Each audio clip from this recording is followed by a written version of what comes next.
And hello again, class. It's your teacher, Mrs. Stacy, here to teach how the living dead can teach about yourself, the living. Did you survive the last quiz? Well, only you can answer that question, but you do need to answer these questions here. Do you remember the three main parts of your brain? Do you remember the two hemispheres? How they communicate and what they do? And do you remember what the four lobes are called that are also part of the cerebrum? Which, okay, I'm going to give you one. That's one of the main three of your brain, the cerebrum. Do you remember all the rest? If you don't, you might want to go review, alright? Because if you can't remember these things, I can't guarantee your survival in the next test, alright? So go study, alright? All you people out there that couldn't answer that just now. Go study. And everybody else, let's move on.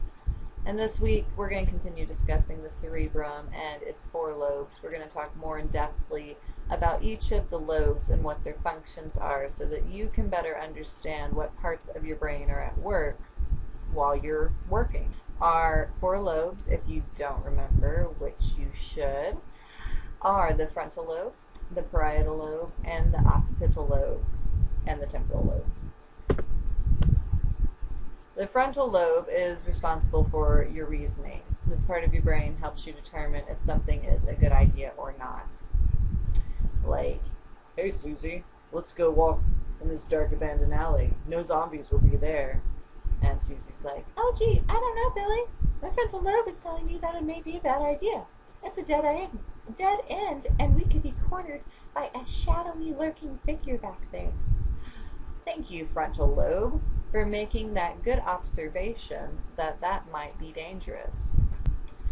Also, your frontal lobe is where your personality comes from. This is the place where your emotional memories reside.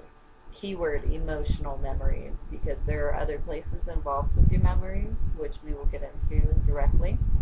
This is the place where your ability to decide right from wrong comes from. Your higher level thinking comes from this region. It helps you plan for the future, think problems through, and get through your life. So let's continue. It's also your frontal lobe responsible for your voluntary muscle movements like this. My frontal lobe right now is telling me to do the robot. If I didn't have my frontal lobe working, I couldn't do all these things that I just did. I couldn't type on my keyboard. I couldn't go skip a stone or feed my chickens out back. Now we're going to move on to the temporal lobe, which helps process visual memories, also responsible for helping form new memories, and it is essential for memory storage.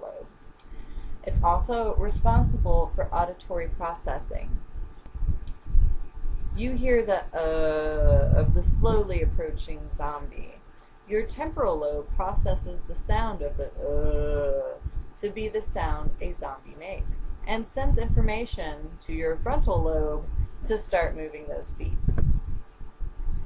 The temporal lobe is also responsible for processing visual stimuli and object recognition. Your brain hears the zombies behind you. You turn around and see an object. The image of that object is sent from your occipital lobe to your temporal lobe. Your temporal lobe processes that image, recognizes it to be a zombie, and sends a message to your frontal lobe to get those voluntary muscle movements moving. The occipital lobe is when your eyes see the lobe that processes the information that your eyes send to it. So your eyes see an image. It sees the computer screen in front of it. Your eyes take that image and project it back to the occipital lobe, where that lobe then disperses it to other areas to be processed. Alrighty, the parietal lobe is responsible for knowing where you are in space, and it can take the visual information that we were talking about previously from your eyes, goes to the occipital lobe, it can then take that information and determine how far away it is. So I can look at my computer monitor, and through my occipital lobe processing the information to the parietal lobe, I know it's about arm's length away. I just instinctually know that. I also am able to notice my surroundings, notice how close I am to things. It helps keep me from bumping into things or falling off of things, mostly. Part of what keeps you balanced and coordinated.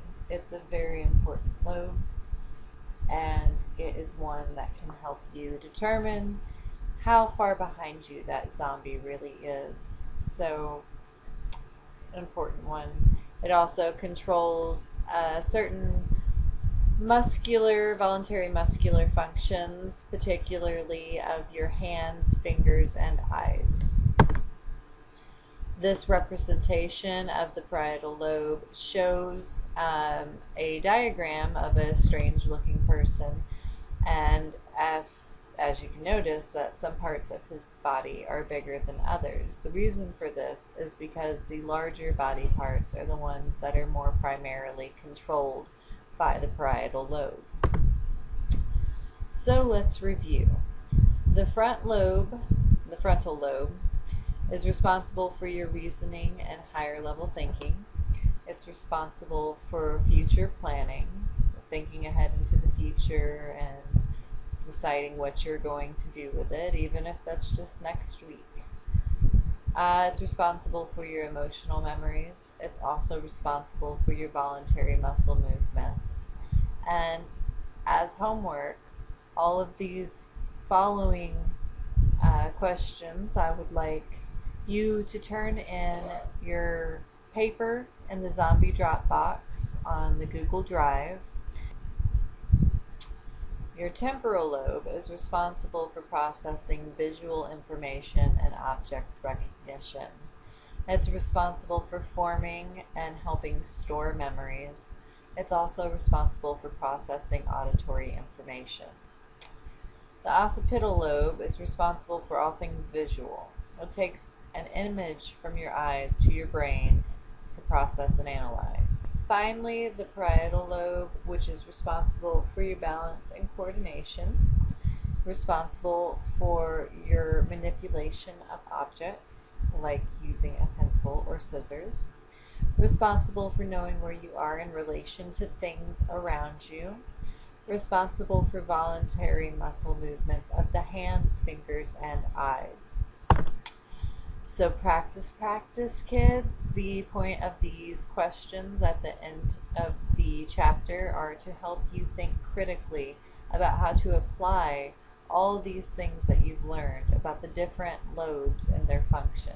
Continue expanding that frontal lobe, kids, and keep surviving. Until next time.